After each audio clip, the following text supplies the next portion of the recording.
आइए आज हम बात करते हैं एनओलेटरी इनफर्टिलिटी की।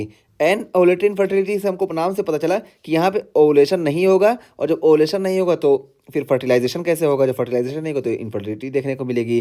तो देखिए, infertility due to the lack of ovulation, तो ओवुलेशन नहीं देखने को मिलेगा, जिस वजह से इनफर्टिलिटी देखने को मिलेगी। और इसके कॉजेज की बात की गई तो बहुत सारे कॉज हैं।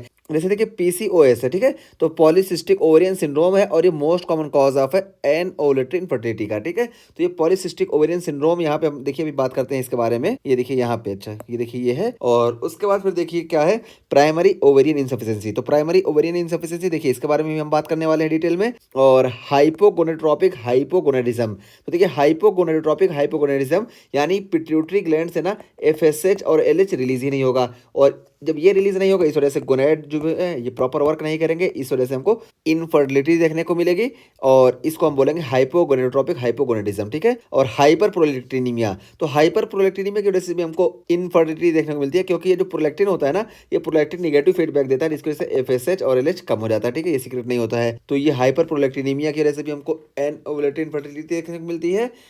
और उसके बाद फिर देखिए यहाँ बताया गया कि anovulation is normal during pregnancy, breast feeding and near menarche और मेनोपॉज, ठीक है। तो एन ओवुलेशन हमको नॉर्मली देखने को मिलता है प्रेगनेंसी कंडीशन में, यानी अगर प्रेगनेंसी की कंडीशन में एन ओवुलेशन है ना, ये होता ही है, अगर क्या प्रेगनेंसी अगर है तो एन ओवुलेशन हमको देखने को मिलेगा। इसी तरीके से ब्रेस्ट फीडिंग में भी हमको एन ओवुलेशन देखने को मिलता है। तो इन दोनों का मैकेनिज्म पहले हम बात कर लें। तो प्रेगनेंसी में हमको मालूम है कि एस्ट्रोजन और प्रोजेस्टेरोन का कंसंट्रेशन बहुत ज़्यादा होता है, और जब ये दोनों हाई होंगे तो ये निगेटिव फीडबैक देते हैं पिट्यूटरी ग्लैंड को, इस वजह से एफएसएच और एलएच का कंसंट्रेशन कम होता है, इस वजह से हमको एनओवुलेशन देखने को मिलता है प्रेगनेंसी के दौरान। और ब्रेस्ट फीडिंग में हमको मालूम है कि प्रोलैक्टिन का सिक्रेशन ज्यादा होता है, तो हाइपर प्रोलैक्टिनीमिया होता है, और हाइपर प्रोलैक्टिनीमिया की वजह से निगेटिव फीडबैक जाता है, और पिट्यूटरी ग्लैंड से एफएसएच और एलएच का सिक्रेशन नहीं होता है, इस वजह से एनओवुलेशन देखने को मिलता है। और नियर मिनार्के, तो मिनार्के के टाइम पे भी हमको एनओवुलेशन देखने को मिलता है, क्योंकि इस टाइम पे प्रॉपर प्यूबर्टी गेन नहीं हो पाती है, इस वजह से एफएसएच और एलएच का लेवल हमको ज़्यादा नहीं देखने को मिलता है, इस वजह से मिनार्की के टाइम पे भी हमको एनओवुलेशन देखने को मिलेगा। और मेनोपॉज के टाइम पे भी हमको एनओवुलेशन देखने को मिलता है। मेनोपॉज के टाइम पे क्यों देखने को मिलता है, क्योंकि यहाँ पे जो फॉलिकल है ये खत्म हो जाते हैं, जब फॉलिकल खत्म हो गए मेनोपॉज के बाद तो अब फॉलिकल बचे ही नहीं,